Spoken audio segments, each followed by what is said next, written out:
Good morning, everyone. I'm Silvia Sky. I'm a holistic therapist specializing in trauma recovery, and I'm connecting with you from my clinic in North Manchester, England, UK.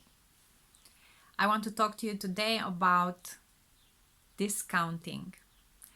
Not the kind of discounts that you get in a supermarket, but the kind of gestures and the kind of phrases we say to ourselves to normalize pain and abuse and past hurt and trauma.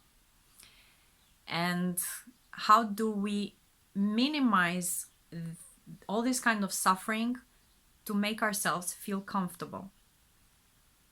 If in the past we've experienced traumatic events, an unsafe childhood, in an unsafe home, or in an unsafe neighborhood, or you have seen one of your parents being abused, and as a child you were helpless and feeling very scared, the brain wires in a certain way, and we're trying to normalize the situation to tell ourselves we're okay.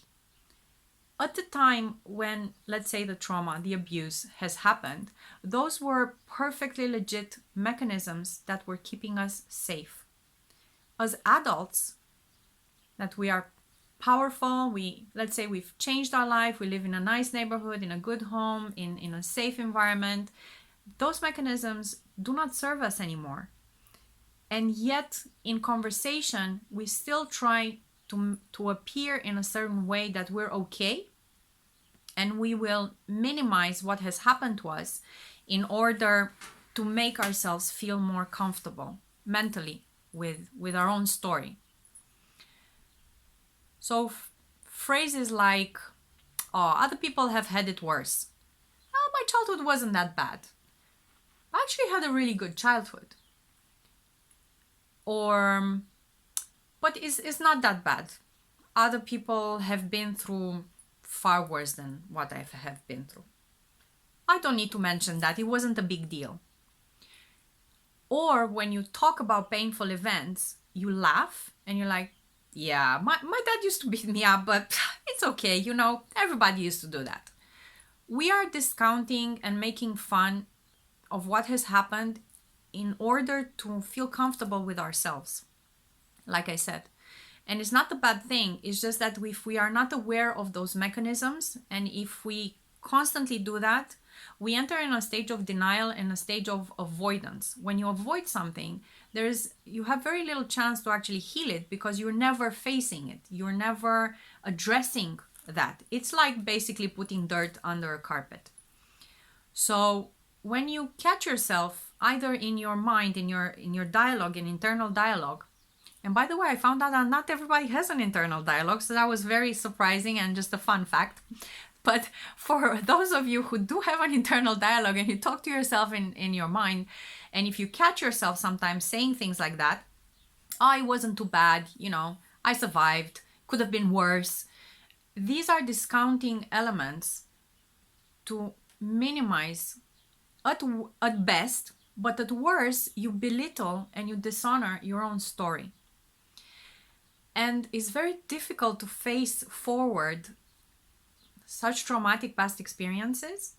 And I always caution people that if they don't feel comfortable doing it on their own, they can always reach out to a professional, to a trauma-informed therapist like myself, and to understand how these mechanisms work and to understand what they can do about it. And there's so many different ways to deal with that.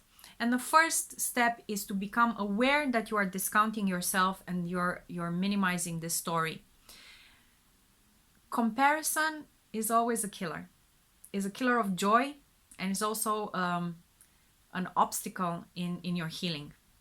If we compare if our trauma was bigger than other person's trauma, if it's a trauma with capital T or if it's a trauma, in lower cases, you will constantly compare yourself to figure out how bad did you get it. But that does not help the fact that you still feel belittled, you still feel discarded, you still feel rejected, you still feel abandoned, or whatever other negative, painful emotions you feel when you think about certain events from your past. If those haven't been correctly processed back then, and most of us did not have a chance to correctly process them because the information wasn't there. Our parents or our caregivers were exactly the people who were actively abusing us. We did not have that kind of chance that we have as an adults, that we can psychoeducate ourselves, that we can empower ourselves, and with what kind of tools we can facilitate this empowerment. So I'm only trying to shed light on this term of discounting, and how does it creep up in our life sometimes, in our conversations, in our inner dialogue, and to just simply be aware when you catch yourself, what you can do is just identify it. Oh, I'm discounting myself there. Shouldn't do that. Or not, I shouldn't do that. I don't want to do that. There are no shoulds. Shoulds are another killer, like comparison. Also, another thing, when you catch yourself, is to do something gentle. And first of all, acknowledge. We're acknowledging. I'm discounting myself. I don't want to do that. I know that I've been doing that a long time, but right now I don't want to do that. I choose not to discount myself. I choose to honor my story, and to also see, you can tell yourself, if how do you turn around that I didn't get it that bad, I'm okay now. It's perfectly fine that you're okay now, but how do you not discount and not dishonor your story? You can empower yourself by saying, I coped in the best way I could. I have so much information now. I have so much power. You can say to yourself things like, I'm sovereign now and I can make my own choices. I choose not to discount my past. I choose not to minimize my suffering. It could be past suffering, could be present suffering. Just as long as you acknowledge it gently and you use that as an empowerment tool. You can also be compassionate towards yourself and reach for the next best thought that you can offer to yourself in that particular time. It's okay to do whatever we can to make ourselves comfortable. It's just sometimes past mechanisms do not serve us anymore in the present, in the context of who have we become. With all the knowledge that we've acquired, with all the new experience that we have gathered and gained, and all the wisdom we have gained. So there are better ways of expressing yourself and better ways of talking about what has happened to you. And always use discernment if you're feeling safe to talk about your problems or your past with the right person, of course, whether the right friend or whether with the right professional.